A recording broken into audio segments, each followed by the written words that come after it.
China ने सन 2024 में जासूसी सैटेलाइट लॉन्च की थी और वो कामयाबी से लॉन्च हुई थी।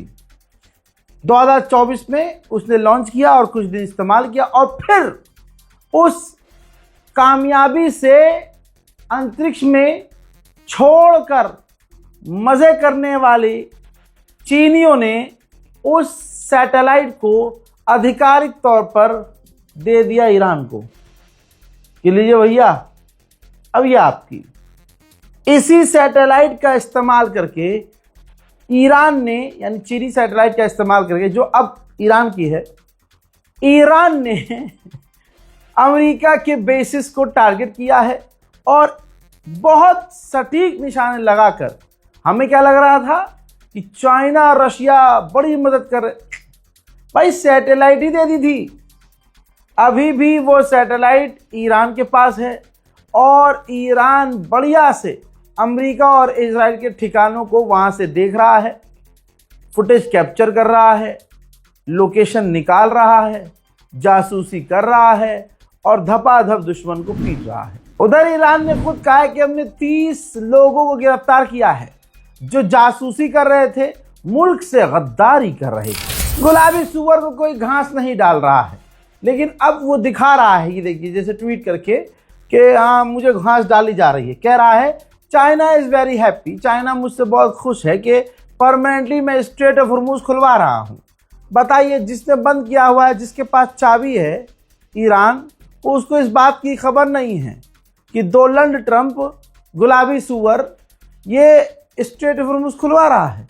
कह रहा है कि मैं बहुत अच्छा काम कर रहा हूँ दुनिया के लिए और उनके लिए जो इसका इस्तेमाल करते हैं। अब देखिए आगे इसने साफ लिखा है, क्योंकि इसको पता है कि चाइना जो है इसकी फाड़ कर रखेगा। जब ईरान ने इतनी फाड़ दी तो अब ये कह रहा है कि जब मैं, वैसे तो हथियार भेजने के लिए चाइना मना कर रहा है, अब जब मैं कुछ हफ्तों के बाद चीन पहुंचूंगा तो शी जिनपिंग मेरा जोरदार स्वागत करेंगे। हम समझदारी और बहुत अच्छी तरह मिलकर काम कर रहे हैं। क्या ये आपसी लड़ाई से बेहतर नहीं है? लेकिन याद रहे, अगर हमें लड़ना पड़ा तो हम लड़ने में बहुत माहिर हैं, किसी भी दूसरे देश से कहीं ज़्यादा। यानी आप ये समझ लो, एक तरफ ये चाइना को अपना सब कुछ मान रहा है। देखिए ईरान की पिटाई से कल तक जिससे लड़ रहा था, आज उसे ये दोस्त बता रहा है। चाइना से 36 का आंकड़ा था, लेकिन आज कह रहा है कि हम तो चाइना के दोस्त हैं। चाइना, और फिर चाइना को और दूसरे देशों को बिना नाम लिए धमका भी रहा है कि अगर हमें लड़ना पड़ेगा तो हम लड़ भी लेंगे, जबकि ये ईरान से भी नहीं लड़ पाया गुलाबी सुअर। सोचिए, थूक कर जब चाटना पड़ जाए तो ये कितनी जिल्लत की बात होगी।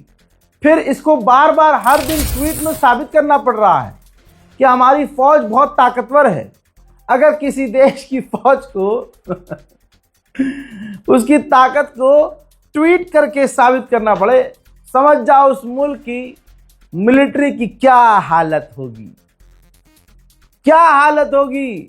लड़ के साबित नहीं कर पा रहे हैं, लड़ने में तो पिट गए, तो लिख के साबित करो, we are good in fighting. अरे तेरी गत। यूएन के चीफ एंटोनियो गुटेरेस ने भी साफ कह दिया है कि ये लड़कर नहीं सही किया जा सकता। अमेरिका और ईरान को यूएन के चीफ ने कहा है कि बातचीत करो, इस मामले को हल करो। उधर सुनो, ईरान ने बताया है कि अमेरिका का ब्लॉकेज तोड़कर 2 टैंकर ईरान पहुंचे हैं। ईरान ने चतुराई से देशों का नाम नहीं बताया, लेकिन 2 टैंकर तो डोनाल्ड ट्रंप का जो बैरिकेड है तोड़कर पहुंचे हैं ईरान। मेरे दोस्तों, पाकिस्तान की तरफ से एक खुशखबरी है। पाकिस्तान ने क्लियर किया है कि अमेरिका और ईरान दोनों ही सीज फायर को बढ़ाने के लिए राजी हैं।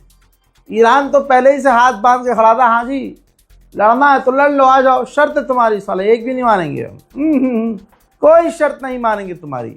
और आज रिजल्ट ये है कि अमेरिका फिर से पीछे हटा और कह दिया उसने कि ठीक है जी, हम भी सीज फायर करने को राजी। मेरे दोस्तों, क्या हालत कर दी है ईरान ने भाई साहब दुश्मनों की और अमेरिका इजराइल के साथियों की। खुदा की कसम, ये जो जंग थी ये मौजज़ा है भाई। यूएई कितना भड़क रहा था, यूएई कितना ईरान के खिलाफ बोल रहा था।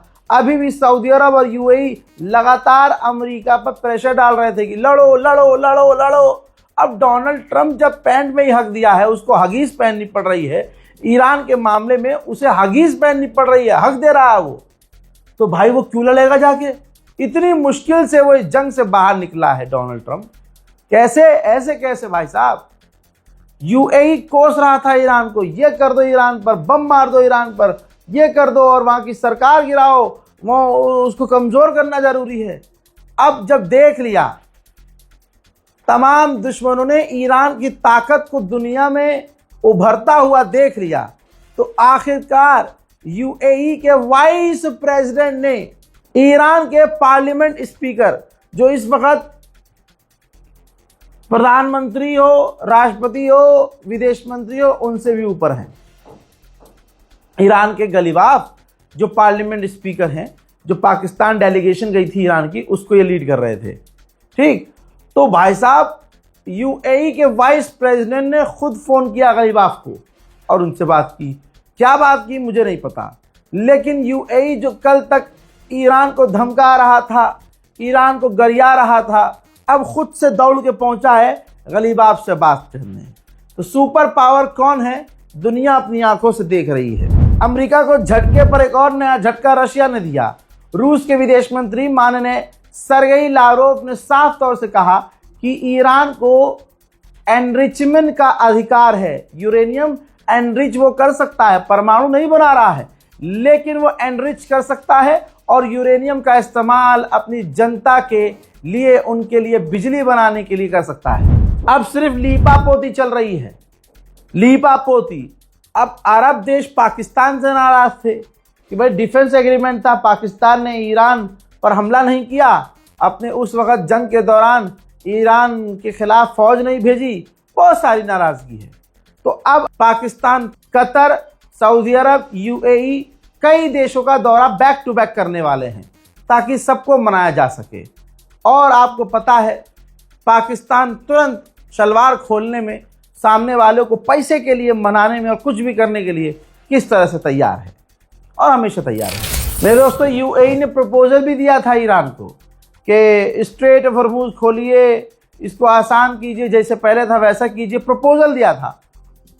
औकात में रहकर इज्जत से कहा था, एप्लीकेशन दी थी ईरान को, ईरान ने रिजेक्ट कर दी। चल डोनाल्ड ट्रंप के खुद के साथी कल तक उसे पागल बोल चुके हैं कि इसका दिमाग सही नहीं है।